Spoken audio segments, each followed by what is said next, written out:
ಬೆಂಗಳೂರು ನಗರದ ಹೊರವಲಯದ ಕೊಮ್ಮಘಟ್ಟದ ಬಳಿ ಮೈದಾನದಲ್ಲಿ ಜೆಡಿಎಸ್ ಜನತಾ ಸಮಾವೇಶ ಹಾಗೂ ಪಕ್ಷದ ಬೆಳ್ಳಿ ಹಬ್ಬ ಆಚರಣೆ ಕ್ರಮದಲ್ಲಿ ಜೆಡಿಎಸ್ ಪಕ್ಷದ ರಾಷ್ಟ್ರೀಯ ಅಧ್ಯಕ್ಷರು ಮತ್ತು ಮಾಜಿ ಪ್ರಧಾನಮಂತ್ರಿಗಳಾದ ಎಚ್.ಡಿ. ದೇವೇಗೌಡರು, ಕೇಂದ್ರ ಸಚಿವ ಎಚ್.ಡಿ. ಕುಮಾರಸ್ವಾಮಿ, ಯುವ ಘಟಕದ ರಾಜ್ಯಾಧ್ಯಕ್ಷ ನಿಖಿಲ್ ಕುಮಾರಸ್ವಾಮಿ ಮಾತನಾಡಿದರು.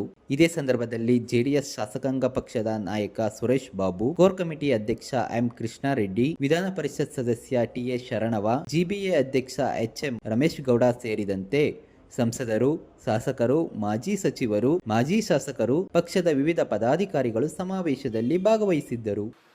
ನಿಖಿಲ್ ಕುಮಾರಸ್ವಾಮಿ ಅವರು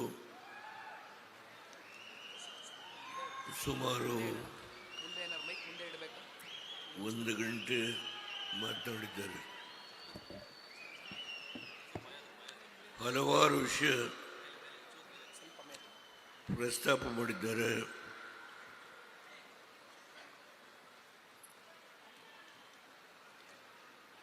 ಬಹುಶಃ ನಮ್ಮ ಪಕ್ಷದ 25ನೇ ವರ್ಷದ ಬೆಳ್ಳಿ ಹಬ್ಬದ ಈ ಆಚರಣೆಯ ಸಂದರ್ಭದಲ್ಲಿ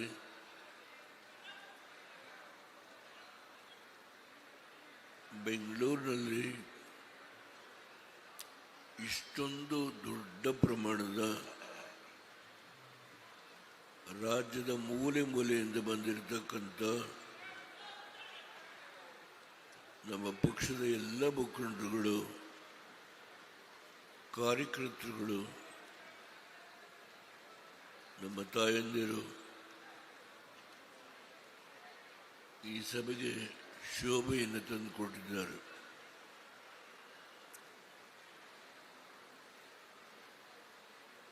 ನಾನು ಹೆಚ್ಚು ಮಾತನಾಡಲಿಕ್ಕೆ ಹೋಗಲ್ಲ. ಕುಮಾರಸ್ವಾಮಿಯವರು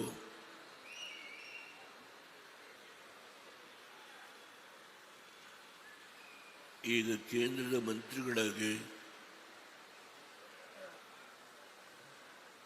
ಏನು ಕರ್ತವ್ಯವನ್ನು ನಿರ್ವಹಣೆ ಮಾಡ್ತಾ ಇದ್ದಾರೆ.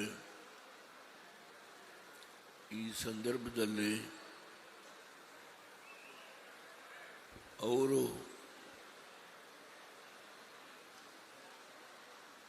ಹಿಂದೆ ಮಾಡದಂಥ ಹಲವು ನಿರ್ಣಯಗಳನ್ನು ನಾನು ಈ ಸಂದರ್ಭದಲ್ಲಿ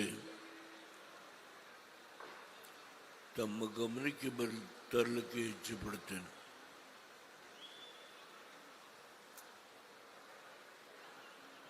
ಬಹುಶಃ ಇಡೀ ರಾಜ್ಯದಲ್ಲಿ, ರಾಷ್ಟ್ರದಲ್ಲಿ ಗ್ರಾಮ ವಾಸ್ತವ್ಯ ಮಾಡ್ತಕ್ಕಂಥ ಒಂದು ಕಾರ್ಯಕ್ರಮವನ್ನು ಯಾರಾದರೂ ಅನುಷ್ಠಾನಕ್ಕೆ ತಂದಿದ್ರೆ ಅದು ಶ್ರೀಮಾನ್ ಕುಮಾರಸ್ವಾಮಿಯವರು ಅನ್ನೋದನ್ನು ನಾವು ಸ್ಮರಿಸ್ಕೊಳ್ಬೇಕಾಗುತ್ತೆ. ಬರೀ ಗ್ರಾಮ ವಾಸ್ತವ್ಯ ಮಾಡಿದ್ದಷ್ಟೇ ಅಲ್ಲ, ಅಂದು ರೈತರು ಸಂಕಷ್ಟದಲ್ಲಿ ಸಿಕ್ಕಿ ಆತ್ಮಹತ್ಯೆ ಮಾಡಿಸ್ಕೊಳ್ತಕ್ಕಂಥ ಒಂದು ಕೆಟ್ಟ ಸನ್ನಿವೇಶವನ್ನು ಗಮನಿಸಿ ಇಡೀ ರಾಜ್ಯದಲ್ಲಿ ಆತ್ಮಹತ್ಯಕ್ಕೆ ತುತ್ತಾಗಿರುವ ಎಲ್ಲ ಕುಟುಂಬಗಳಿಗೆ ಆರ್ಥಿಕ ನೆರವನ್ನು ಕೊಡುವ ಒಂದು ಅತ್ಯಂತ ಪ್ರಾಮಾಣಿಕ ಪ್ರಯತ್ನ ಮಾಡಿದರು. ವಿಧಾನಸಭಾ ಕ್ಷೇತ್ರದ ವ್ಯಾಪ್ತಿಯಲ್ಲಿ ಬರತಕ್ಕಂಥ ಕೋನಘಟ್ಟ ಭಾಗದ ಈ ಒಂದು ಮೈದಾನದಲ್ಲಿ ಬೆಂಗಳೂರು ನಗರದ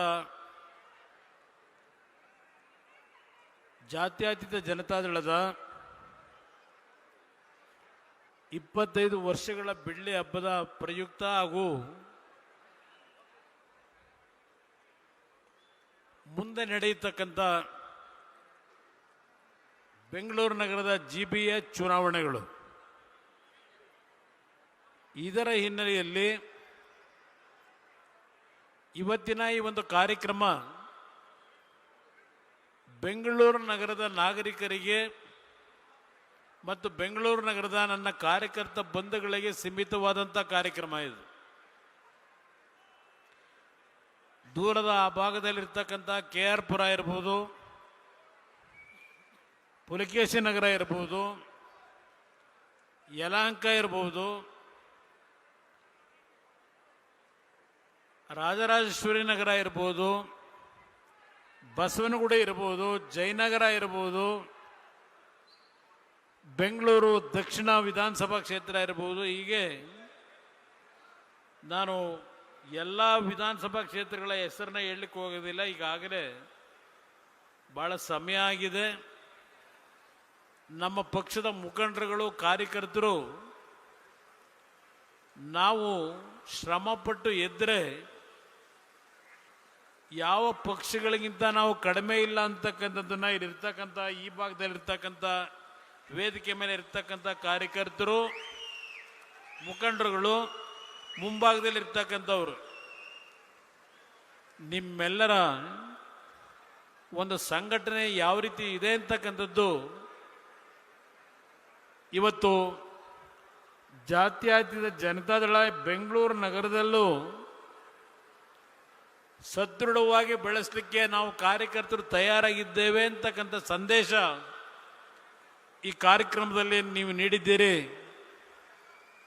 ಪ್ರಥಮವಾಗಿ ನಿಮ್ಮೆಲ್ಲರಿಗೆ ನನ್ನ ಗೌರವಪೂರ್ವಕವಾದಂಥ ಈ ಕಾರ್ಯಕ್ರಮದಲ್ಲಿ ಪ್ರತಿಯೊಬ್ಬರ ಹೆಸರನ್ನ ನಾನು ಹೇಳಲಿಕ್ಕೆ ಹೋಗೋದಿಲ್ಲ, ಆದರೆ ನೀವೆಲ್ಲ ನನ್ನ ಹೃದಯದಲ್ಲಿದ್ದೀರಿ ಅಂತಕ್ಕಂಥದ್ದನ್ನು ನಮ್ಮ ಎಲ್ಲ ನಾಯಕರುಗಳು ಇವತ್ತು ನಿಮ್ಮ ಮನಸ್ಸಿನಲ್ಲಿ ಆ ಭಾವನೆ ಇರಬೇಕು ಅಂತಕ್ಕಂಥದ್ದು ನನ್ನ ಅಭಿಪ್ರಾಯ.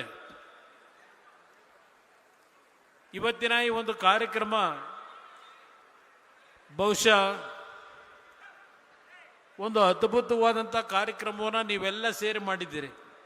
ವೇದಿಕೆ ಮೇಲೆ ನಮ್ಮ ರಾಷ್ಟ್ರೀಯ ಅಧ್ಯಕ್ಷರು ಇದೀಗ ತಾನೇ ನಿಮ್ಮೆಲ್ಲರನ್ನು ಉದ್ದೇಶಿಸಿ ಮಾತನಾಡಿದ್ದಾರೆ. ಅದೇ ರೀತಿಯಲ್ಲಿ ನಿಖಿಲ್ ಕುಮಾರಸ್ವಾಮಿ ಅವರು ಸಹ ಬೆಂಗಳೂರು ನಗರದಲ್ಲಿ ಹಿಂದೆ ನಡೆದಂಥ ಒಂದು ಅಭಿವೃದ್ಧಿ ಕಾರ್ಯಕ್ರಮಗಳಿರ್ಬೋದು, ಜನತಾದಳದಿಂದ, ಸನ್ಮಾನ್ಯ ದೇವೇಗೌಡರಿಂದ, ಹಾಗೂ ಈಗಿನ ಒಂದು ಅಕ್ರಮಗಳೇನಿದ್ದಾವೆ ಸುದೀರ್ಘವಾಗಿ ಎಲ್ಲ ವಿಷಯವನ್ನು ಪ್ರಸ್ತಾಪ ಮಾಡಿದ್ದಾರೆ. ನನ್ನ ಎಲ್ಲ ವೇದಿಕೆ ಮೇಲೆ ಉಪಸ್ಥಿತಕ್ಕಂಥ ಬೆಂಗಳೂರು ನಗರದ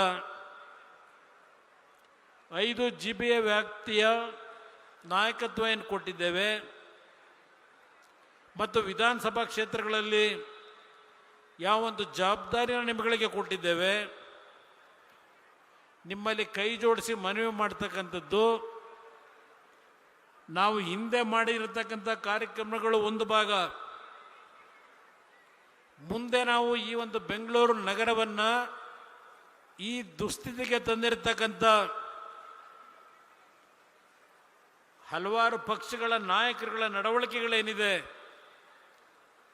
ಇದನ್ನು ಸರಿಪಡಿಸಲಿಕ್ಕೆ, ಬೆಂಗಳೂರು ನಗರದ ಸಮಸ್ಯೆಗಳಿಗೆ ಪರಿಹಾರ ಜಾತ್ಯತೀತ ಜನತಾದಳ ಅನಿವಾರ್ಯ ಅಂತಕ್ಕಂಥ ವಿಷಯವನ್ನು ಮನೆ ಮನೆಗೆ ಮುಟ್ಟಿಸ್ತಕ್ಕಂಥ ಕೆಲಸವನ್ನು ನಮ್ಮ ಕಾರ್ಯಕರ್ತರು ನೀವು ಮಾಡಿದರೆ ಮತ್ತೊಮ್ಮೆ ಜನತಾದಳ ಬೆಂಗಳೂರು ನಗರದಿಂದಲೇ ಇವತ್ತು ಸಂದೇಶವನ್ನು ಕೊಡಲಿಕ್ಕೆ ಸಾಧ್ಯ ಇದೆ. ಇವತ್ತು ಈಗಿನ ಸರ್ಕಾರ GBA ಚುನಾವಣೆ ನಡೆಸ್ತಾರೋ ಇಲ್ವೋ ಗೊತ್ತಿಲ್ಲ ನನಗೆ, ಆದರೂ ಸಹ ನಮ್ಮ ಕಾರ್ಯಕರ್ತರು, ನಮ್ಮ ಮುಖಂಡರು 25ನೇ ಬೆಳ್ಳಿ ಹಬ್ಬದ ಒಂದು ಸುಸಂದರ್ಭ ಮತ್ತು ಮುಂದಿನ GBA ಚುನಾವಣೆಗೆ ನಾವು ಸದೃಢವಾಗಬೇಕು ಅಂತ ಹೇಳಿ ಇವತ್ತು ಇಷ್ಟೊಂದು ಯಶಸ್ವಿಯಾಗಿ ಕಾರ್ಯಕ್ರಮ ಏನು ಮಾಡಿದ್ದೀರಿ, ನಾನು ನಿಮ್ಮಗಳ ಗಮನಕ್ಕೆ ತರತಕ್ಕಂಥದ್ದು, ಅದರ ಜೊತೆಗೆ ನನ್ನ ಮಾಧ್ಯಮದ ಸ್ನೇಹಿತರಿದ್ದೀರಿ, ನಿಮ್ಮ ಮುಖಾಂತರ ಬೆಂಗಳೂರು ನಗರದ ನಾಗರಿಕರಿಗೆ ನಾನು ಮನವಿ ಮಾಡ್ತಕ್ಕಂಥದ್ದು, ಒಂದು ಬಾರಿ ಈ ನಾಡಿನಲ್ಲಿ ಕರ್ನಾಟಕ ನಾಡಿನ ಜನತೆ ಮತ್ತು ಬೆಂಗಳೂರು ನಗರದ ನಾಗರಿಕರು ಒಂದು ಅವಕಾಶವನ್ನು ಜಾತ್ಯತೀತ ಜನತಾದಳಕ್ಕೆ ನನ್ನ ನೇತೃತ್ವದಲ್ಲಿ ನೀವು ನೀಡಿ ಈ ಬೆಂಗಳೂರು ನಗರದ ಅಭಿವೃದ್ಧಿ ಅಷ್ಟೇ ಅಲ್ಲ, ಈ ನಾಡಿಗೆ ಆಗಿರ್ತಕ್ಕಂಥ ಒಂದು ರೀತಿಯ ಗ್ರಹಣಗಳನ್ನು ಏನಿಡಿಸಿದ್ದಾರೆ ಆ ಗ್ರಹಣಗಳಿಗೆ ಮುಕ್ತಿಯನ್ನು ಕೊಡ್ತಕ್ಕಂಥದ್ದಕ್ಕೆ ಈ ಪಕ್ಷವನ್ನು ಒಂದು ಬಾರಿ ಪರೀಕ್ಷೆ ಮಾಡಿ ಅಂತ ಹೇಳಿ ನಾಡಿನ ಜನತೆಗೆ, ಬೆಂಗಳೂರು ನಗರದ ನಾಗರಿಕರಿಗೆ ಈ ವೇದಿಕೆ ಮುಖಾಂತರ ನಾನು ಮನವಿಯನ್ನು ಮಾಡ್ತಾ ಇದ್ದೇನೆ. ಜಾತ್ಯತೀತ ಜನತಾದಳ ಪಕ್ಷದ ಜನತಾ ಸಮಾವೇಶ ಹಾಗೂ ಬೆಳ್ಳಿ ಹಬ್ಬ ಆಚರಣೆ ಮಾಡ್ತಾ ಇರ್ತಕ್ಕಂಥ ಈ ಒಂದು ಶುಭ ಸಂದರ್ಭದಲ್ಲಿ ಬೆಂಗಳೂರು ನಗರದಲ್ಲಿ ವಿಶೇಷವಾಗಿ ಇವತ್ತಿನ ಈ ಒಂದು ಐತಿಹಾಸಿಕವಾದಂಥ ಒಂದು ಮೈಲಿಗಲ್ಲು ಸಾಧನೆ ಮಾಡ್ತಾ ಇರ್ತಕ್ಕಂಥ ಈ ಒಂದು ಕಾರ್ಯಕ್ರಮದಲ್ಲಿ ಭಾಗವಹಿಸಿರ್ತಕ್ಕಂಥ ಬೆಂಗಳೂರು ನಗರದ ಎಲ್ಲ ಪ್ರಜೆಗಳಿಗೆ, ಪಕ್ಷದ ಒಬ್ಬ ಯುವ ಕಾರ್ಯಕರ್ತನಾಗಿ ಪಕ್ಷದ 25 ವರ್ಷ ಪೂರೈಸಿದ ಈ ಒಂದು ಶುಭ ಗಳಿಗೆಯಲ್ಲಿ ತಾವೆಲ್ಲರೂ ಕೂಡ ಬಂದು ಪಕ್ಷಕ್ಕೆ ಆಶೀರ್ವಾದವನ್ನು ಮಾಡುವ ಮೂಲಕ ಜನತಾದಳ ಪಕ್ಷದಲ್ಲಿ ನಾವೆಲ್ಲರೂ ನಿಮ್ಮ ಜೊತೆಯಲ್ಲಿ ಬೆಂಗಳೂರು ನಗರದ ಜೊತೆ ಇದ್ದೇವೆ, ಹಿಂದೆಯೂ ಇದ್ವಿ, ಮುಂದೆಯೂ ಇರ್ತೇವೆ ಅಂತಕ್ಕಂಥ ವಿಶ್ವಾಸವನ್ನು ತುಂಬಿಸಿರ್ತಕ್ಕಂಥ ಎಲ್ಲ ಬೆಂಗಳೂರಿನ ನನ್ನ ಮಹಾಜನತೆಗೆ ನನ್ನ ಕೋಟಿ ಕೋಟಿ ಪ್ರಣಾಮಗಳನ್ನ ಅರ್ಪಿಸುತ್ತಾ, ವೇದಿಕೆ ಮೇಲೆ ಇವತ್ತಿನ ಈ ಕಾರ್ಯಕ್ರಮದ ಅಧ್ಯಕ್ಷತೆಯನ್ನ ವಹಿಸಿರ್ತಕ್ಕಂಥ ಪಕ್ಷದ ವರಿಷ್ಠರು, ಮಾಜಿ ಪ್ರಧಾನಮಂತ್ರಿಗಳು ಸನ್ಮಾನ್ಯ ಶ್ರೀ ದೇವೇಗೌಡರು ಸಾಹೇಬರ ಮಾರ್ಗದರ್ಶನದಲ್ಲಿ ಇವತ್ತಿನ ಈ ಕಾರ್ಯಕ್ರಮ ಪ್ರಾರಂಭ ಆಗಿದೆ.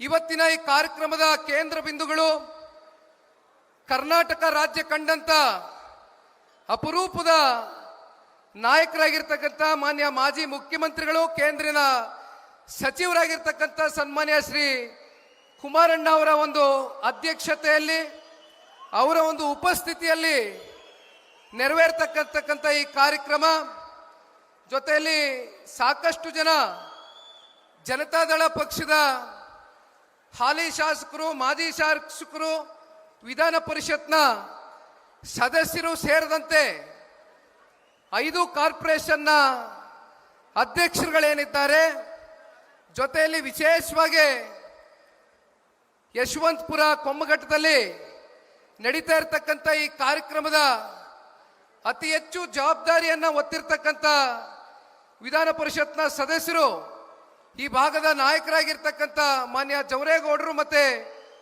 ಕ್ಷೇತ್ರದ ಎಲ್ಲ ಮುಖಂಡರುಗಳು ಹಲವಾರು ದಿನಗಳಿಂದ 5 ಕಾರ್ಪೊರೇಷನ್ನ ಅಧ್ಯಕ್ಷರುಗಳ ಒಂದು ಸಹಕಾರದಿಂದ ಇವತ್ತು ಬಹಳ ದೊಡ್ಡ ಮಟ್ಟದಲ್ಲಿ ಒಂದು ಕಾರ್ಯಕ್ರಮವನ್ನು ಸಾಕಾರಗೊಳಿಸ್ತಕ್ಕಂಥದಕ್ಕೆ ನಿಮ್ಮೆಲ್ಲರ ಪ್ರಾಮಾಣಿಕ ಪ್ರಯತ್ನಕ್ಕೆ ಪಕ್ಷದ ಒಬ್ಬ ಯುವ ಕಾರ್ಯಕರ್ತನಾಗಿ ನಿಮ್ಮೆಲ್ಲರಿಗೂ ಕೂಡ ಧನ್ಯವಾದಗಳನ್ನ ತಿಳಿಸ್ಲಿಕ್ಕೆ ಬಯಸ್ತೇನೆ.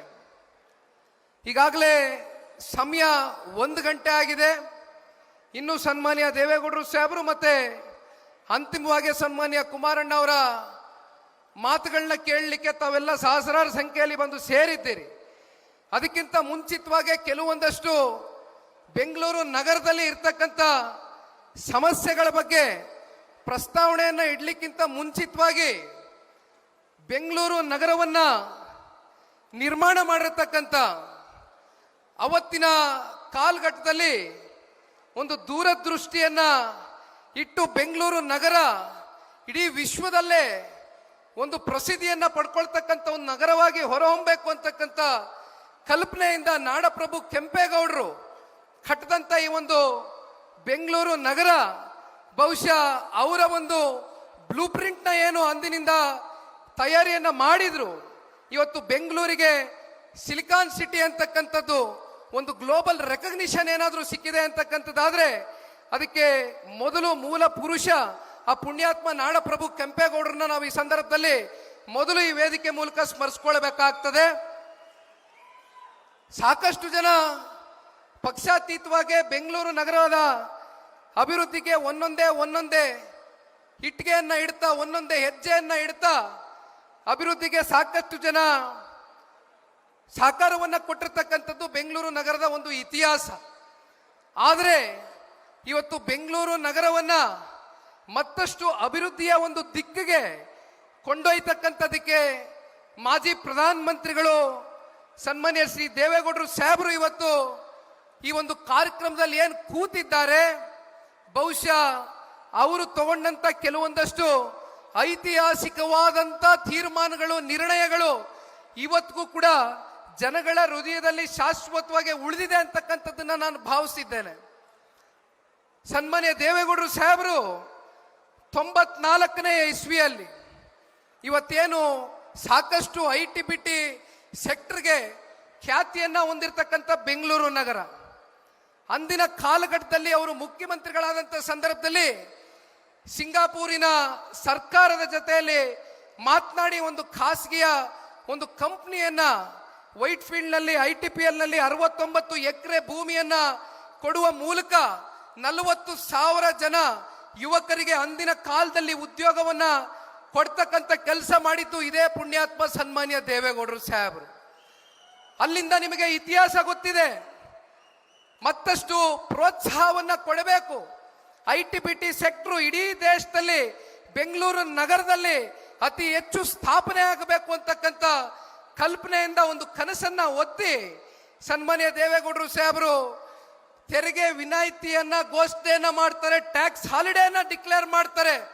ಅದರಿಂದ ಇವತ್ತು ಬೆಂಗಳೂರು ನಗರದಲ್ಲಿ ಸಾಕಷ್ಟು ದೊಡ್ಡ ದೊಡ್ಡ ಹೆಸರಾಂತ ಕಂಪನಿಗಳು ಇವತ್ತು ಬೆಂಗಳೂರು ಅಂತಕ್ಕಂಥ ನಗರದಲ್ಲಿ ಸ್ಥಾಪನೆ ಆಗುವ ಮೂಲಕ ಸಾಕಷ್ಟು ಜನ ಯುವಕರಿಗೆ ಇಂದಿನ ದಿನದವರೆಗೂ ಕೂಡ ಉದ್ಯೋಗ ಸೃಷ್ಟಿಯಾಗಿರ್ತಕ್ಕಂಥದ್ದನ್ನ ನಾವೆಲ್ಲರೂ ಕೂಡ ನೋಡಿದ್ದೇವೆ. ಇವತ್ತು ಮಾತನಾಡ್ತೇವೆ. ಪ್ರತಿನಿತ್ಯ ಬೆಂಗಳೂರು ನಗರದಲ್ಲಿ ಓಡಾಡ್ತಕ್ಕಂಥ ಬೆಂಗಳೂರು ನಗರದ ಜನತೆಯ ಮೊದಲನೇ ಸಮಸ್ಯೆ ಏನಪ್ಪಾ ಅಂದ್ರೆ ಟ್ರಾಫಿಕ್ಕಿನ ಸಮಸ್ಯೆ. ನೀವು ಎಲ್ಲಿಂದ ಎಲ್ಲಿಗೆ ಹೋಗಬೇಕು ಅಂತ ಹೇಳಿದ್ರು ಗಂಟುಗಟ್ಟಲೆ ನೀವು ನಿಮ್ಮ 2 ವೀಲರ್ಗಳಲ್ಲಿ, ನಿಮ್ಮ 4 ವೀಲರ್ಗಳಲ್ಲಿ ಅಥವಾ ನೀವೇನೋ ಒಂದು ಮೆಟ್ರೋನಲ್ಲಿ ಹೋಗ್ತಕ್ಕಂಥದ್ದು ಒಂದು ಬಿಟ್ರೆ ಇವತ್ತು ಬಸ್ಗಳಲ್ಲಿ ಕೂಡ ನೀವು ಪ್ರಯಾಣವನ್ನ ಮಾಡಬೇಕಾದ್ರೆ ಗಂಟುಗಟ್ಟಲೆ ನೀವು ಟ್ರಾಫಿಕ್ನ ಸಮಸ್ಯೆಗೆ ಒಳಗಾಗಿದ್ದೀರಿ. ಸನ್ಮಾನ್ಯ ದೇವೇಗೌಡರು ಸಾಹೇಬರು ಬೆಂಗಳೂರು ನಗರದಲ್ಲಿ ಫ್ಲೈಓವರ್ ಅಂತಕ್ಕಂಥ ಕಾನ್ಸೆಪ್ಟ್ ಅನ್ನ ತಂದಂಥದ್ದು ಸಿರ್ಸಿ ಫ್ಲೈಓವರ್. ಬಹುಶಃ ಅದು ಸನ್ಮಾನ್ಯ ದೇವೇಗೌಡರು ಸಾಹೇಬರ ಕಾಲ್ಗಟ್ಟದಲ್ಲಿ ಬೆಂಗಳೂರು ನಗರಕ್ಕೆ ಮೊದಲನೆಯ ಫ್ಲೈಓವರ್ ಆದಂಥದ್ದು ಬಹುಶಃ ಅದು ಒಂದು ದೊಡ್ಡ ಇತಿಹಾಸ.